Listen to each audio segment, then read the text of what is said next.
بسم اللہ الرحمن الرحیم۔ السلام علیکم ورحمۃ اللہ وبرکاتہ۔ نحمدہ ونصلی ونسلم علی رسولہ الکریم، اما بعد فاعوذ باللہ من الشیطان الرجیم، بسم اللہ الرحمن الرحیم۔ وعد اللہ الذین آمنوا منکم وعملوا الصالحات لیستخلفنہم فی الارض، صدق اللہ مولانا العظیم وصدق رسولہ النبی الکریم الامین، ونحن علی ذالک من الشاہدین والشاکرین والحمد للہ رب العالمین۔ تمام احباب درود پاک پڑھیے۔ الصلاۃ والسلام علیک یا رسول اللہ وعلی آلک واصحابک وسلم یا حبیب اللہ۔ الصلاۃ والسلام علیک یا رسول اللہ وعلی آلک واصحابک وسلم یا نبی اللہ۔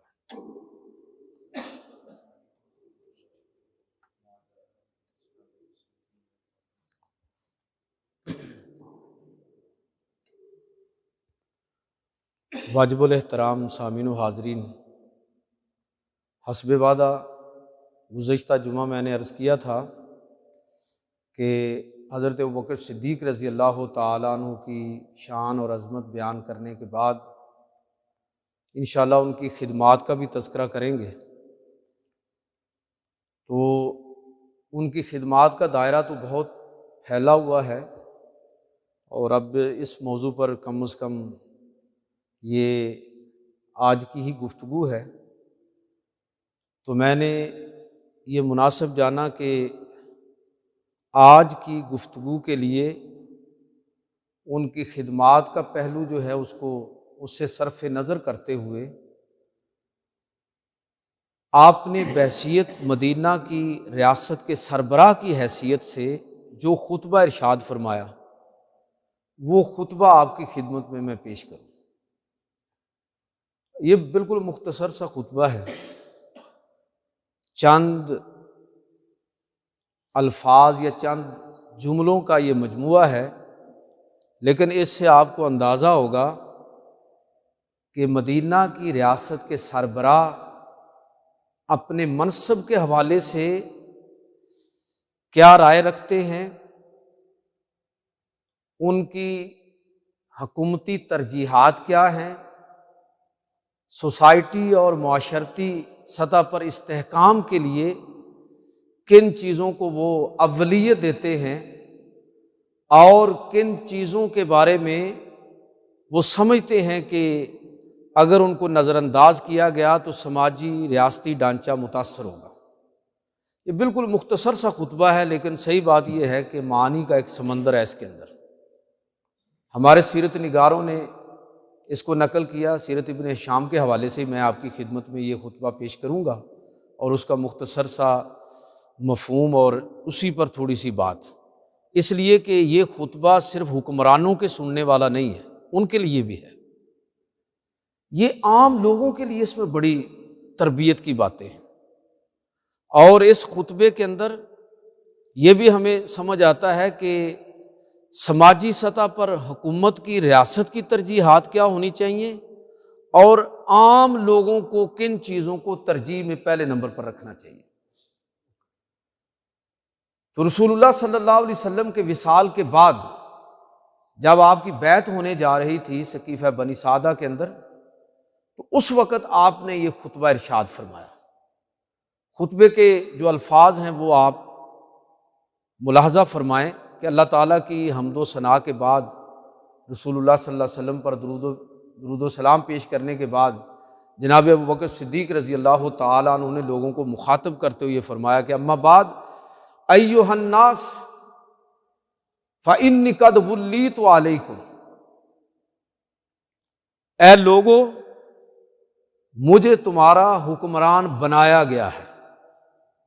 ابھی میں نکات پر تھوڑی تھوڑی بات کروں گا، یہ نہیں کہا کہ میں تمہارا حکمران بن گیا ہوں، مجھے تمہارا حکمران بنایا گیا ہے۔ وَلَسْتُ بِخَيْرِكُمْ، حالانکہ میں تم میں سے کوئی سب سے اچھا میں نہیں ہوں، اور بھی لوگ موجود ہیں۔ فَإِنْ أَحْسَنْتُ فَأَعِينُونِي وَإِنْ أَسَأْتُ فَقَوِّمُونِي، اگر میں صحیح کام کروں، ایک ایک جملے پر آپ نے غور کرنا ہے، اگر میں صحیح کام کروں تو میری مدد کرنا، میری تائید کرنا، اور اگر میں غلطی کا ارتکاب کروں فقومونی، تو مجھے سیدھا کر دینا۔ چوتھی بات یہ فرمائی کہ الصدق امانۃ، لوگو سچائی امانت ہے۔ بڑے وسیع مفہوم میں صدق کا لفظ ہے۔ والکذب خیانہ، اور جھوٹ یہ خیانت ہے۔ پھر فرمایا اپنی حکومت کی ترجیحات کا ذکر کرتے ہوئے فرمایا کہ والضعیف فیکم قوی عندی حتی اریح علیہ حقہ انشاء اللہ، اور جو تم میں سے کمزور اور ضعیف ہے وہ میرے نزدیک طاقتور ہے، جب تک کہ ظالم سے اس کا حق میں اسے دلوا نہ دوں، اگر اللہ نے چاہا۔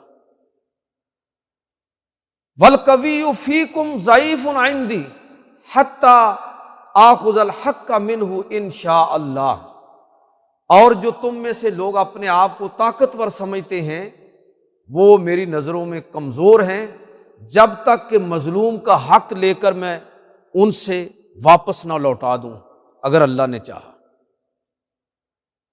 اور سماجی سطح پر لوگوں کے لیے جو بات فرمائی وہ یہ، لوگوں کو ہدایت جاری کرتے ہوئے کہ لا یادع قوم الجہاد فی سبیل اللہ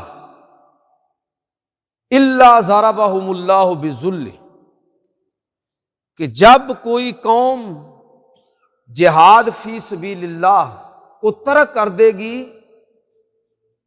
اور جہاد فی سبیل اللہ سے منہ موڑ لیتی ہے، تو اللہ رب العزت اس قوم پر ذلت مسلط کر دیتا ہے۔ غیرت ختم ہو گئی، بات ہی ختم ہو گئی۔ اور پھر فرمایا کہ وَلَا تَشِیءُ الْفَاحِشَةُ فِی قَوْمٍ حَتَّى، کہ اللہ رب العزت کی طرف سے یہ بھی ایک اصول یاد رکھو، لوگوں کو یاد دلا رہے، وَلَا تَشِیءُ الْفَاحِشَةُ فِی قَوْمٍ قَطُّ إِلَّا أَمَّهُمُ اللَّهُ بِالْبَلَاءِ، کہ جب کوئی قوم فحاشی اور عریانی کو اپنا اوڑھنا بچھونا بنا لیتی ہے تو اللہ کی طرف سے اس پر مصیبتیں نازل ہونا شروع ہو جاتی ہیں۔ اور پھر فرمایا کہ حکومت کا، ریاست کا، حکمران کا اطاعت اور فرما برداری کے حوالے سے جو دائرہ کار ہے اس کا تعین کرتے ہوئے فرمایا اطیعونی ما اطاعت اللہ ورسولہ، اے لوگو جب تک میں اللہ اور اللہ کے رسول کی اطاعت کرتا رہوں تو میری اطاعت کرو۔ فَإِذَا عَصَيْتُ اللَّهَ وَرَسُولَهُ، اور جب میں اللہ اور اللہ کے رسول کی نافرمانی کرنے لگوں، فَلَا طَاعَةَ لِي عَلَيْكُمْ، تو پھر تم پر میری اطاعت لازم نہیں ہے۔ یہ خطبہ دیا اور اس کے بعد فرمایا کہ قوموا الی صلاتکم، اٹھو اور اللہ کے فرض نماز کی طرف چلو، اپنی نمازیں ادا کرو۔ یہ جو خطبہ ہے آپ ذرا اس پر غور فرمائیں۔ میں سمجھتا ہوں کہ یہ خطبہ جو ہے جناب ابو بکر صدیق رضی اللہ تعالیٰ عنہ کا، اس کا ایک ایک جملہ معنی کا ایک سمندر اپنے اندر رکھتا ہے۔ اس میں حکمرانوں کے لیے بڑا کچھ ہے، ریاست کو کن چیزوں کو ترجیحات میں پہلے نمبر پر رکھنا چاہیے اس چیز کا تذکرہ ہے، عوام الناس کی ذمہ داریاں کیا ہیں، کیا لوگ معاملات ریاست سے لا تعلق ہو جائیں گے، جس طرح کہ ہم نے مسجدوں میں بھی لکھ کے لگایا ہوتا ہے کہ یہاں کوئی سیاسی گفتگو نہیں ہوگی، تو سیاسی گفتگو مسجد میں نہیں ہوگی تو اور کہاں ہوگی بھائی؟ لیکن آپ سیاسی گفتگو پارٹی بازی کے انداز میں نہ کریں، سیاسی گفتگو اصلاح کے لیے ہونی چاہیے۔ یہی ہمارے علماء کی تاریخ ہے، وہ حکمرانوں کی اصلاح کرتے ہیں، سوسائٹی کی اصلاح کرتے ہیں۔ منصب اور کوئی عہدہ طلب کرنا یہ ان کی ترجیحات میں نہیں ہوتا۔ تو مسجد ہمارا مرکز ہے حق اور سچ کی آواز بلند کرنے کے لیے۔ تو حضرت ابوبکر صدیق رضی اللہ تعالیٰ عنہ نے لوگوں کی تربیت فرمائی کہ ان کی ذمہ داریاں کیا ہیں۔ تو یہ ایک ایک جملہ جو ہے اس خطبے کا، یہی آج کا موضوع ہے۔ میں مختصر طور پر آپ کی خدمت میں یہی نکات دہراؤں گا۔ مثلا پہلی بات جو فرمائی اس پر ذرا غور کریں کہ یا ایھا الناس فإنی قد ولیت علیکم، اے لوگوں مجھے تمہارا حکمران بنایا گیا ہے، سربراہ متعین کیا گیا ہے، تمہاری ولایت میرے حوالے کی گئی ہے، تمہارا مجھے والی اور وارث بنایا گیا ہے، میں کوئی زبردستی اس طرف نہیں آیا۔ حدیثوں میں آتا ہے نا کہ جاہ و منصب کو جو شخص طلب کرتا ہے اپنے ذاتی مفادات کے لیے، کاروباری تحفظ کے لیے، ذاتی مفادات کے لیے، کوئی ذاتی انٹرسٹ ہوتا ہے اس کا، لوگوں کے اندر واہ واہ اور بلے بلے چاہتا ہے، اگر کوئی شخص عہدہ اس نیت کے ساتھ طلب کرتا ہے تو پھر اللہ کی مدد اس سے نصرت اور روٹ جاتی ہے اور اس کو عہدے کے حوالے کر دیا جاتا ہے۔ اور اگر کوئی شخص جاہ و منصب سے کو پسند نہیں کرتا لیکن بسا اوقات اس وجہ سے اس کو وہ ذمہ داری لینی پڑتی ہے کہ اگر وہ آگے نہ بڑھا اور اس نے ذمہ داری کو قبول نہ کیا تو خطرہ ہے کہ کہیں یہ نااہل لوگوں کے سپرد ہو جائے گا یہ معاملہ، اور جس سے عام لوگوں کے مفادات، ملت کے مفادات، ریاست کے مفادات متاثر ہوں گے۔ اگر یہ نیت ہو تو پھر عہدہ طلب کرنا بھی برا نہیں ہے، اللہ کی مدد اور نصرت ایسے آدمی کے ساتھ ہو جاتی ہے۔ اور حضرت ابوبکر صدیق رضی اللہ تعالیٰ عنہ نے تو کسی موقع پر اس کا باقاعدہ اظہار بھی فرمایا تھا۔ مستدرک امام حاکم کے اندر آپ کا یہ خطبہ منقول ہے۔ حضرت ابوبکر صدیق رضی اللہ تعالیٰ عنہ ایک موقع پر یہ ارشاد فرمایا کہ اس ذات کی قسم جس کے قبضہ و قدرت میں میری جان ہے، نہ میں نے کبھی رات اور نہ کبھی دن، نہ اعلانیہ اور نہ خفیتاً، میں نے اپنے رب سے کبھی یہ منصب طلب نہیں کیا۔ اور اگر آج بھی مجھے کوئی شخص ایسا نظر آئے جو اس ذمہ داری کو مجھ سے بہتر انداز میں نبھا سکتا ہے تو میں یہ منصب چھوڑ کے اس کے حوالے کر دوں۔ اور حضرت علی المرتضیٰ رضی اللہ تعالیٰ عنہ نے تو آپ کے ایسے ہی خیالات کو سننے کے بعد یہ ارشاد فرمایا تھا، قدمک رسول اللہ صلی اللہ علیہ وسلم فمن یؤخرک، اے ابو بکر آپ کو تو اللہ کے رسول نے آگے کیا تھا۔ پچھلے جمعے میں نے یہی بات عرض کی تھی کہ اللہ تعالیٰ کے نبی نے سارے صحابہ کی موجودگی میں یہ فرمایا کہ مرو ابا بکر فلیصلی بالناس، کہ ابو بکر کو حکم دو کہ وہ لوگوں کو میری نیابت کرتے ہوئے مصلی امامت پر کھڑے ہو کے جماعت کروائے۔ تو اللہ کے رسول نے حضرت ابوبکر صدیق رضی اللہ تعالیٰ عنہ کو حکم نہیں دیا کہ میرے بعد ان کو خلیفہ بنانا، البتہ اپنی رضامندی اس کی طرف اشارہ کر دیا۔ حکم اس لیے نہیں دیا کہ آپ کو اعتماد تھا کہ جس انداز میں نے لوگوں کی تربیت کر دی ہے یہ ممکن نہیں کہ وہ اپنے بعد سب سے اعلیٰ شخص کا انتخاب نہ کریں، یہ ممکن ہی نہیں ہے۔ اور واقعتاً پھر بعد میں امت نے بالاتفاق حضرت ابوبکر صدیق رضی اللہ تعالیٰ عنہ کی امامت اور خلافت پر اتفاق کیا۔ تو میں یہ عرض کر رہا ہوں کہ پہلا جملہ جو ہے وہ پہلا جملہ یہ ہے کہ یہ منصب جو ہے یہ لوگ اس کو منصب سمجھتے ہیں، جناب ابو بکر صدیق کی نظر میں یہ منصب نہیں ہے، یہ کوئی عہدہ نہیں ہے، یہ ذمہ داری ہے۔ جو آدمی ذمہ داری کو ادا کرنے کا جذبہ رکھتا ہے، سوسائٹی کے لیے اپنا رول ادا کرنے کے لیے وقت رکھتا ہے، صلاحیت رکھتا ہے، اس کو ضرور اچھی جگہوں پر اپنے آپ کو پیش کرنا چاہیے۔ یہ بات ہمیں سمجھنی چاہیے۔ اچھا دوسری بات، دوسرا ساتھ یہ ارشاد فرمایا کہ مجھے تمہارا حکمران تو بنا دیا گیا ہے لیکن وَلَسْتُ بِخَيْرِكُمْ، میں تم میں سے کوئی سب سے بہتر نہیں ہوں۔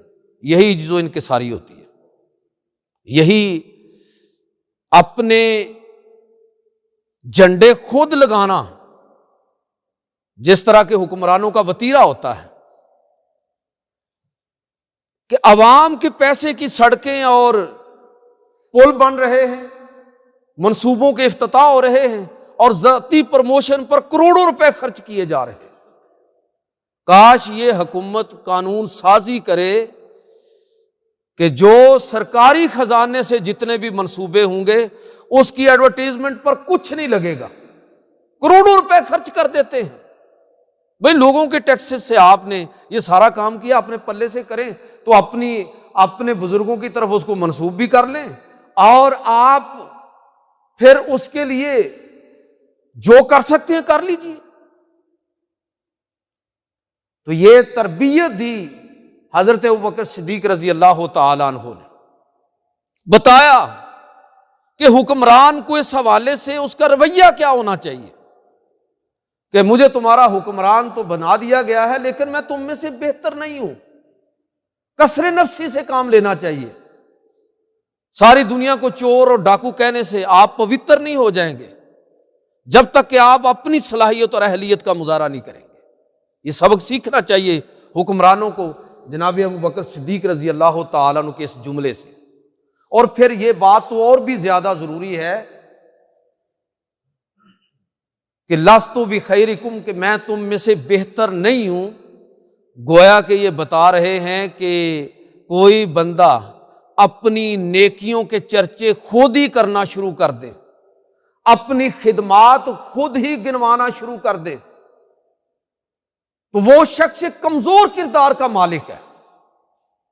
آپ دیکھیے کہ جو شخص، یہ مسئلہ ہماری تقریباً ہم سب لوگ اس مرض کے اندر مبتلا ہیں۔ ہماری بڑی خواہش ہوتی ہے لوگ ہمیں اچھے اچھے ناموں کے ساتھ یاد کریں کہ یہ بڑا دیالو ہے، بڑا سخی ہے، اور کچھ نہ ملے تو حج کیا ہوا ہے تو ساتھ یہ تو کہنا چاہیے نا کہ حاجی صاحب اتنے پیسے لگائے ہیں۔ اگر یہ بھی نہیں کسی نے کہنا تو یاد رکھیے کہ اس طرح کی اپروچ کا مطلب حج بیچنے جا رہے ہیں ہم۔ بھئی حج تو ایک فرض ہے، زندگی میں ایک دفعہ فرض ہے۔ ایک آدمی 5 وقت نماز ادا کرتا ہے، وہ حج تو ہر بندے پر لازم بھی نہیں ہے، تو 5 وقت نماز پڑھنے والا اس سے بڑا فرض ادا کر رہا ہے۔ دوسرے کے حقوق پر پہرا دینے والا حج جیسی عبادت سے افضل عبادت کر رہا ہے۔ تو پھر آپ یہ کیوں خواہش رکھتے ہیں کہ لوگ ہمیں حاجی کہیں؟ ہاں لوگ اپنی محبت میں کہتے ہیں تو کہتے رہیں، لیکن اگر یہ تمنا کی تو سمجھ لیجئے کہ حج جیسی نیکی ضائع ہو گئی۔ باقی نیکیاں بھی اسی طرح ہیں۔ تو حضرت ابوبکر صدیق رضی اللہ تعالیٰ عنہ گویا اس جملے سے انہوں نے تربیت کی کہ پارسائی کا دعویٰ کرنا یہ ان لوگوں کو زیبا نہیں ہے جو دوسروں کی قیادت کرنے والے ہیں، جو دوسروں کے سربراہ اور ذمہ داری پر ہیں، کہ وہ اپنی ہی پروموشن کے لیے لگے رہیں۔ آپ دیکھ لیں سماجی سطح پر ہمارے ہاں لوگوں کی حالت کیا ہے، مذہبی سطح پر حالت کیا ہے، پتہ ہی نہیں ہوتا۔ حضرت ابوبکر صدیق کہہ کہ ہمارا گزارا ہو جاتا ہے، حضرت عمر فاروق کہہ کہ بھی ہو جاتا ہے، اور حضرت علی المرتضیٰ کہہ دیں تو تب بھی مسئلہ حل ہو جاتا ہے۔ لیکن جب حضرت صاحب کا نام آئے تو القابات کی اتنی طویل فہرست ہوتی ہے کہ ہم جیسے کم علم لوگوں کو یہی مسئلہ ہوتا ہے اس میں نام کہاں پر ہے، نام نظر ہی نہیں آتا، اتنے القابات لکھے ہوتے ہیں۔ کیا یہ اپنی پارسائی بیان نہیں کرنا؟ اس لیے یہ یاد رکھیے کہ چاہے کوئی سماجی شخصیت ہو یا مذہبی شخصیت ہو، اگر کوئی یہ سب کچھ اپنی پاکیزگی کے لیے، اپنے مقام کے اظہار کے لیے یہ القابات استعمال کرتا ہے تو اس نے نیکیوں کو زندگی میں بیچ دیا، بات ختم ہو گئی۔ بھائی سمپل نام ہے، صحابہ کا نام سمپل ہو سکتا ہے، میرا اور آپ کا نام سمپل کیوں نہیں ہو سکتا؟ قرآن مجید فرقان حمید کے اندر اللہ رب العزت ارشاد فرماتا ہے فَلَا تُزَكُّوا أَنفُسَكُمْ هُوَ أَعْلَمُ بِمَنِ اتَّقَىٰ۔ اے لوگو اپنی تعریفیں خود نہ کیا کرو، اپنی پاکیزگی کا اظہار خود نہ کیا کرو، اللہ کو پتا ہے کون کتنا متقی ہے، کیوں اس کا اظہار کرتے ہو؟ تو حضرت ابوبکر صدیق رضی اللہ تعالیٰ عنہ یہ عام لوگوں کو بھی اور حکمرانوں دونوں کو سبق دیا کہ دیکھو مجھے تمہارا والی بنایا گیا ہے، لیکن وَلَسْتُ بِخَيْرٍ مِّنْكُمْ، میں تم میں سے سب سے بہتر نہیں ہوں، ٹھیک ہے۔ تیسری بات یہ ارشاد فرمائی فَإِنْ أَحْسَنْتُ فَأَعِينُونِي، اگر میں صحیح کام کروں تو میری مدد اور نصرت کرنا، وَإِنْ أَسَأْتُ فَقَوِّمُونِي، اور اگر میں غلط کچھ کروں تو پھر مجھے سیدھا کر دینا۔ آپ ذرا تصور کریں نا کہ سوشل ویلفیئر اسٹیٹ کا تصور آج ہم مغرب سے اخذ کرتے ہیں۔ دنیا کو آج یہ بتایا جاتا ہے کہ سوشل ویلفیئر اسٹیٹ کا تصور پہلی دفعہ مغرب سے آیا ہے، ہرگز نہیں۔ یہ تصور سب سے پہلے ریاست مدینہ نے اس کو اٹھایا۔ اللہ کے پیغمبر صلی اللہ علیہ وسلم نے رائے عامہ اس کی اہمیت کو اجاگر کیا۔ نبی کریم صلی اللہ علیہ وسلم نے اگر ایک طرف یہ تربیت کی کہ جو تمہارا حکمران ہے اس کی اطاعت کرو، تو دوسری طرف یہ تربیت بھی کی کہ صرف معروف کاموں میں، اچھائی کے کاموں میں اطاعت ہے۔ اگر حکمران غلطی پر ہو تو ہماری روزانہ تربیت کیا ہوتی ہے کہ اپنے میں سے بہتر شخص کو امام بناؤ، اگر غلطی کرے تو کہو سبحان اللہ، یہ اللہ ہی پاک ہے، غلطی سے تم غلطی کر بیٹھے ہو، اس کو ٹوکو اللہ اکبر کہہ کے، سبحان اللہ کہہ کے۔ مسلمان کی تربیت یہ ہے کہ وہ غلطی پر چپ نہیں کرے گا۔ سول سوسائٹی کو اتنا مضبوط ہونا چاہیے، اور جناب ابو بکر صدیق رضی اللہ تعالیٰ عنہ یہ تربیت دے رہے ہیں لوگوں کو، بھائی میں اگر صحیح کام کروں تو میری مدد اور نصرت کرنا، اور اگر میں غلط کام کروں تو تم پر میری اطاعت لازم نہیں ہے۔ مضبوط سول سوسائٹی کا تصور جو رائے رکھتی ہے اور جرت اور ہمت رکھتی ہے اپنے حکمران کو غلطی پر روکنے کی، اس کی تربیت کس نے کی؟ رسول اللہ صلی اللہ علیہ وسلم نے کی، اور حضرت ابو بکر صدیق رضی اللہ تعالیٰ عنہ اسی تربیت کے نتیجے میں پہلے خطبے میں یہ ارشاد فرما رہے ہیں۔ یاد رکھیے کہ یہ پارٹی ڈسپلن کے نام پر جو ہمارے ہاں کلچر ڈیولپ ہوا ہے کہ آپ ایک پارٹی میں شامل ہو گئے اور اس کے بعد آپ کا ضمیر آپ نے بیچ دیا، اب فیملی لمیٹڈ کمپنیاں ہیں، جو ان کے مفادات ہیں آپ نے ان کے حق میں ہی بولنا ہے۔ اب دیکھیں جو تباہی مچی ہوئی ہے ہماری سوسائٹی کے اندر، لوگ کب بیدار ہوں گے؟ کب لوگوں کے اندر حوصلہ پیدا ہوگا کہ اگر حکمران کو اس کی قمیض لمبی ہے اور وہ اس صدقے کی چادروں سے مال غنیمت سے نہیں بن سکتی، تو عام آدمی بھی کھڑا ہو کے کہتا ہے کہ عمر آپ کا خطبہ بعد میں سنیں گے، پہلے ہمیں یہ بتائیے کہ آپ نے یہ قمیض کیسے بنوا لی ہے، جبکہ ہمارے حصے میں تو ایک چادر آئی تھی، اس سے تو نہیں بنتی۔ ایک بی بی کھڑی ہو جاتی ہے کہ آپ حق مہر کا تعین اس سے زیادہ نہیں ہوگا، کیسے کر سکتے ہیں، جبکہ اللہ نے ہمیں ڈھیروں عطا فرمایا ہے۔ ایک عام آدمی غیر مسلم یہودی حضرت علی کے خلاف عدالت کے اندر جا سکتا ہے، جبکہ وہ اس وقت امیر المومنین ہے۔ تو لوگوں کے اندر یہ حوصلہ کس نے پیدا کیا؟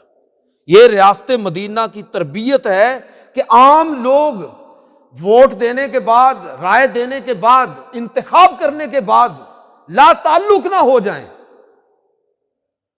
جب تک لوگ معاملات زندگی میں سوسائٹی کے اجتماعی مفاد کے لیے، ریاست کے فائدے کے لیے، جب تک لوگ اپنی اپنی ذمہ داریوں کو نہیں سمجھیں گے، اس وقت تک کیسے تبدیلی آئے گی؟ بس آپ لا تعلق ہو جائیں۔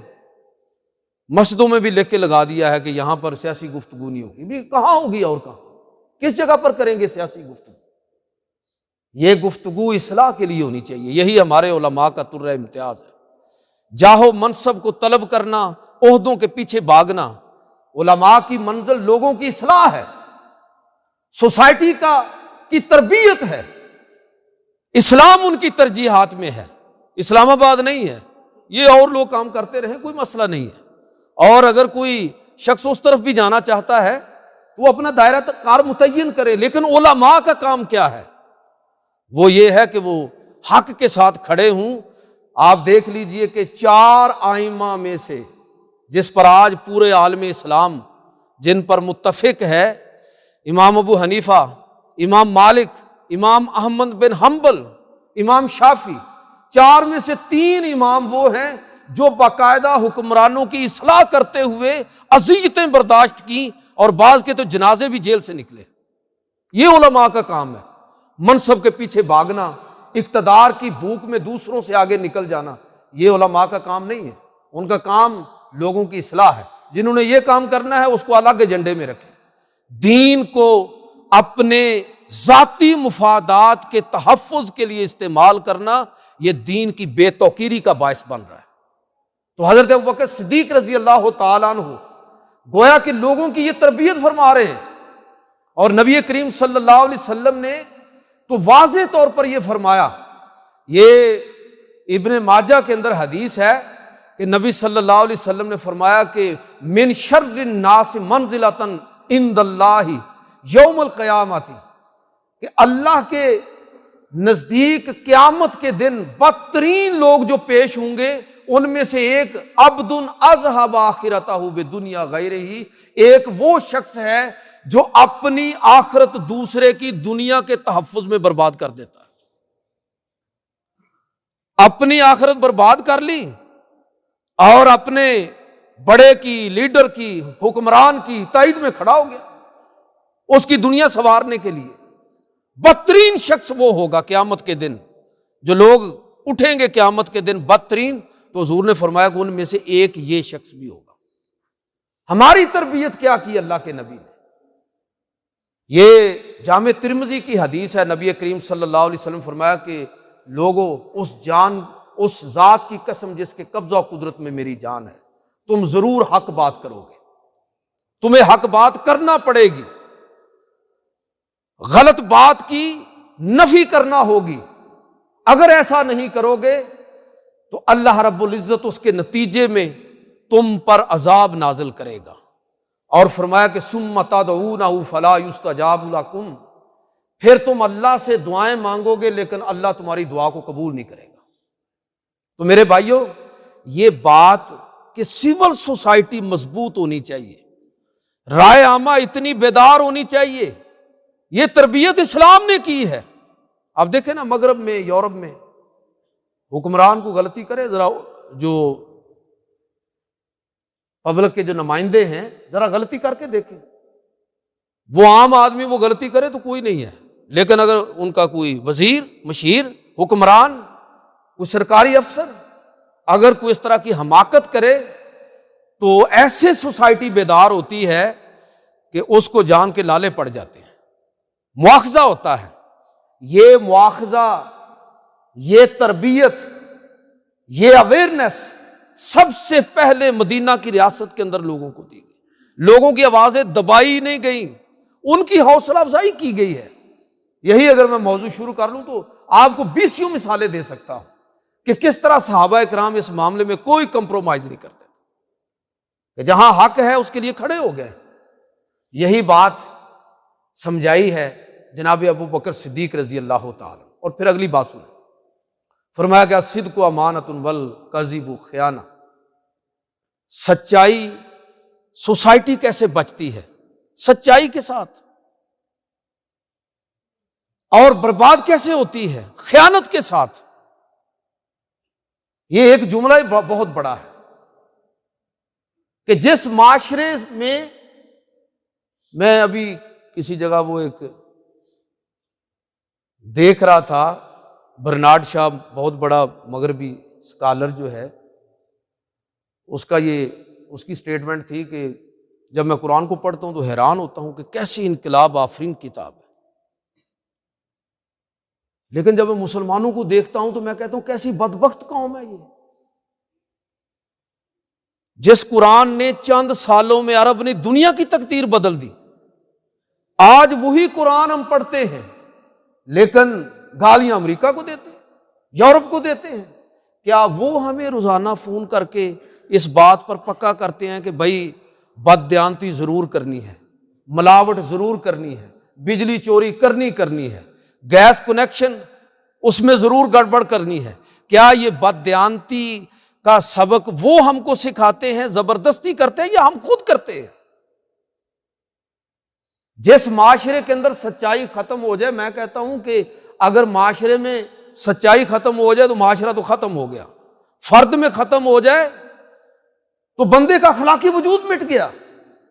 آپ اندازہ کریں کہ عرب جاہلیت کے اندر بھی قبل از اسلام بھی جھوٹ بولنے کو بہت بڑا عیب سمجھتے تھے، حالت کفر میں، اسلام قبول نہیں کیا لیکن حالت کفر میں بھی جھوٹ بولنے کو اتنا بڑا عیب سمجھتے تھے کہ اگر کسی کو یہ پتہ چل گیا کہ میں نے جھوٹ بولا ہے تو میری شخصیت کہاں رہے گی۔ اور یہاں لوگ پوری ڈٹائی کے ساتھ مری والوں پر لوگوں نے بڑی لعنتیں بھیجی، اور جو انہوں نے کیا اس کا خمیازہ بھی وہ کچھ نہ کچھ بھگت رہے ہیں، پورا ملک ہی مری ہے۔ مجھے یہ بتائیے کہ یہ رمضان میں کیا ہوتا ہے؟ یہ تھوڑا سا کوئی نہ کوئی مسئلہ ہوا اور فوری طور پر بلیک میلنگ شروع ہو گئی۔ ساری قوم جب اس طرح کی ہو اور دعائیں ہم یہ مانگتے ہیں کہ یا الہی بس یہ ہے کہ تیری جنت البقیع میں ہم دفن ہونا چاہتے ہیں، روضہ رسول پر ہماری جان نکلنی چاہیے، حالت سجدہ میں تیری جان، اپنی جان تیرے سپرد کرنا چاہتے ہو۔ کہاں پھر رہے ہو بے اللہ کے بندو؟ دین کو تلاش کرو، دین کی روح کو تلاش کرو۔ دین کی روح کیا ہے؟ دین کی روح، اللہ کے پیغمبر صلی اللہ علیہ وسلم نے ارشاد فرمایا کہ الصدق ینجی والکذب یہلک۔ لوگوں، سچائی کامیاب کرنے والی ہے اور جھوٹ تباہ و برباد کرنے والا ہے۔ اب جس معاشرے کے اندر یہ جھوٹ کا راج ہو وہ کیسے دعائیں مانگتے ہیں بھائی؟ یہ لفظ اتنا جامع ہے عربی کے زبان کے اندر کہ الصدق کا مطلب صرف کسی بات کی سچی گواہی نہیں، اور بھی بہت کچھ ہے اس کے اندر۔ اور کذب صرف زبان سے جھوٹ بولنا نہیں ہے، ہر وہ چیز جو خلاف حقیقت ہے وہ کذب کے اندر شامل ہے۔ پانچویں بات یہ فرمائی، اپنی حکومت کی ترجیحات کا تعین کرتے ہوئے حضرت ابوبکر صدیق رضی اللہ تعالیٰ عنہ نے یہ فرمائی کہ تم میں سے جو کمزور ہیں میرے نزدیک وہ طاقتور ہیں، جب تک کہ ان کا حق ان کو دلوا نہ دو، اور جو تم میں سے طاقتور ہیں میری نظر میں وہ کمزور ہیں، جب تک کہ ان سے مظلوموں کا حق چھین کر ان کے حوالے نہ کر دو۔ یہ حکومت کی ترجیحات، حکومتیں کب بنتی ہیں، ریاست کب مستحکم ہوتی ہے؟ حضرت علی کی طرف یہ بات بڑی مشہور منسوب ہے کہ فرمایا کہ کفر کی حکومت قائم رہ سکتی ہے، ظلم کی حکومت اللہ کو منظور نہیں ہوتی۔ جس معاشرے کے اندر ظلم ہو، انصاف بکتا ہو، مظلوم ایڑیاں رگڑ رگڑ کر مر جائے، شنوائی نہ ہو، جو خرید سکتا ہے انصاف کو وہ خرید لے، ورنہ ظلم سہنے کے لیے تیار ہو۔ جس معاشرے کی کیفیت یہ ہو، مجھے یہ بتائیے کہ وہ معاشرہ کیسے مستحکم ہوگا؟ حضرت ابوبکر صدیق رضی اللہ تعالیٰ عنہ اپنے اس اولین خطبے کے اندر اپنی ترجیحات میں یہ بیان فرما رہے ہیں کہ انصاف اور عدل کو قائم کرنا یہ میری ترجیحات میں ہوگا۔ اگر اس نظام میں، ہمارے نظام کے اندر اگر خرابی ہے تو کون اس کو ٹھیک کرے گا؟ آپ نے حال پڑھ لیا ہوگا جو ہماری جوڈیشری کا حال ہے، جو وکلاء کا حال ہے، الا ماشاء اللہ۔ تو میرے بھائیوں، یہ خطبہ جو حضرت ابوبکر صدیق رضی اللہ تعالیٰ عنہ کا، یہ عام لوگوں کے لیے بھی ہے اور حکمرانوں کے لیے بھی، ذمہ دار لوگوں کے لیے بھی، بہت کچھ اس میں سیکھنے والی باتیں۔ اور پھر یہ فرمایا کہ چھٹی چیز یہ فرمائی کہ لا یدع قوم الجہاد فی سبیل اللہ الا ضربہم اللہ بالذل، کہ جب کوئی قوم جہاد فی سبیل اللہ سے منہ موڑ لے تو اللہ اس پر ذلت کو مسلط کر دیتا ہے۔ قومیں گردنیں کٹنے سے ختم نہیں ہوتی، قومیں اس وقت ختم ہوتی ہیں جب قومیں بے غیرت ہو جاتی ہیں۔ وہ غیرت رخصت ہوئی تو بات ختم ہو گئی۔ اس لیے یہ بتایا کہ جہاد فی سبیل اللہ سے منہ موڑنا اور غیرت کی زندگی سے انکار کرنا یہ مسلمانوں کی تباہی ہے۔ مسلمان اپنی غیرت پر کوئی کمپرومائز نہیں کر سکتے۔ اسلام کو یہ نہیں کہتا جہاد کا مطلب یہ ہے کہ پوری دنیا کو کاٹ کے رکھ لو۔ اسلام نے جنگ برائے امن کا تصور دیا ہے کہ اپنے آپ کو وَأَعِدُّوا لَهُ مَا اسْتَطَعْتُم مِّن قُوَّةٍ وَمِن رِّبَاطِ الْخَيْلِ، کہ دشمن کے مقابلے میں اپنے آپ کو اتنا طاقتور رکھو کہ وہ تمہاری طرف نظر اٹھا کر نہ دیکھ سکے۔ یہ نہیں ہے کہ جس کو پکڑو مار دو، یہ تصور جہاد نہیں ہے۔ اور یہ فرمایا کہ قومیں اور معاشرے کب تباہ ہوتے ہیں، وَلَا تَشِيعُ الْفَاحِشَةُ فِي قَوْمٍ قَطُّ إِلَّا أَمَّمَهُمُ اللَّهُ بِالْبَلَاءِ، کہ جب کسی قوم میں سماجی سطح پر بے حیائی اور بے غیرتی عام ہونے لگے تو اللہ کی طرف سے ان پر وبائیں اور بلائیں نازل ہونا شروع ہو جاتی ہیں۔ پوری دنیا آج اس کی لپیٹ میں ہے۔ مسلمان معاشروں کا حال دیکھیے اور عربوں کا حال دیکھیے، اللہ تعالیٰ معاف فرمائے۔ ہم تو ڈرتے ہوئے، چونکہ ہماری تربیت یہ ہے کہ عربوں کو اور اہل عرب کو برا نہیں کہنا۔ اب کیا کریں بھائی، جو جس طرح دین کو پہلے کاروباری مقاصد کے لیے استعمال کر رہے ہیں اور اب اس سے بھی دستبردار ہو رہے ہیں۔ تو جب کوئی قوم فحاشی اور عریانی کو فروغ دیتی ہے، اللہ رب العزت قرآن مجید فرقان حمید کے اندر ارشاد فرماتا ہے کہ ان الذین یحبون ان تشیع الفاحشۃ فی الذین آمنوا لہم عذاب علیم فی الدنیا والآخرہ واللہ یعلم وانتم لا تعلمون۔ یہ فرمایا کہ وہ لوگ جو فحاشی اور عریانی کو اہل ایمان کے درمیان فروغ دیتے ہیں ان کے لیے دنیا اور آخرت کے اندر عذاب ہے، اور یہ تباہی کس قدر ہوگی تم نہیں جانتے، اللہ اس کو بہت اچھی طرح جانتا ہے۔ تو قوموں کے اندر غیرت ختم کر دینا، یہ اس کو کلچرل فیسٹیول کے نام پر پتہ نہیں کیا کیا ہمارے اداروں کے اندر اور ملک کے اندر ہو رہا ہے، حکمرانوں کے لیے اس کے اندر بڑا سبق ہے۔ سیدنا صدیق اکبر رضی اللہ تعالیٰ عنہ سماجی استحکام کی بنیاد اس تزکیے کو قرار دے رہے ہیں کہ لوگوں کے اندر فحاشی اور عریانی کو نہیں، نیکی کو فروغ دینے کا پروگرام بناؤ، نیکی کا حکم دینے اور برائی سے بچنے کی تلقین لوگوں کو کرو۔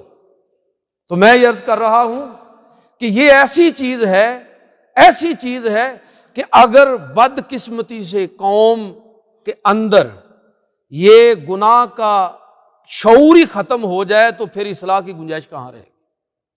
بھئی ایک آدمی اپنے آپ کو گناہ گار سمجھتا ہے، گناہ کرتا ہے اور سمجھتا ہے گناہ ہے، اس کی اصلاح کی گنجائش ہے، وہ واپس لوٹ سکتا ہے، اس لیے کہ ابھی اس کا ضمیر مرا نہیں ہے۔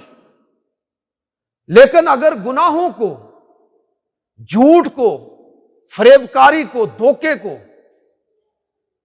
یو ٹرن کہہ کے قبول کر لیا جائے، نام تبدیل کر لیا، رشوت کا نام فیس رکھ لیا، سروس چارجز رکھ لیے، فلاں کر لیا اور فلاں کر لیا، تو پھر آپ سمجھ لیجئے کہ پھر اصلاح کی گنجائش بھی ختم ہو گئی، اور یہ کسی قوم کے زوال کی انتہا ہوتی ہے، کسی فرد کے اخلاقی وجود کی موت واقع ہوتی ہے جب کوئی شخص شعوری طور پر گناہ کو گناہ ہی نہ سمجھنے لگے۔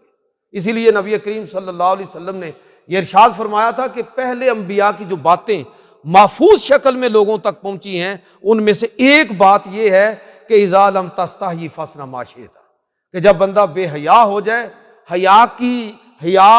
شرم و حیا کا شعور ہی اس کو ختم ہو جائے تو پھر جو چاہے کرتا رہے، اب اس کے بچنے کی، اس معاشرے کے بچنے کی کوئی امید باقی نہیں رہتی۔ تو حضرت ابوبکر صدیق رضی اللہ تعالیٰ عنہ کا یہ خطبہ میں سمجھتا ہوں کہ حکمرانوں کے لیے، عوام الناس کے لیے اور ہماری سماجی، مذہبی، سیاسی شخصیات کے لیے، سب کے لیے اس کے اندر بڑا سبق ہے۔ اللہ رب العزت جناب صدیق اکبر رضی اللہ تعالیٰ عنہ کا جو ویژن تھا اس کو سمجھنے کی اور اپنانے کی توفیق عطا فرمائے۔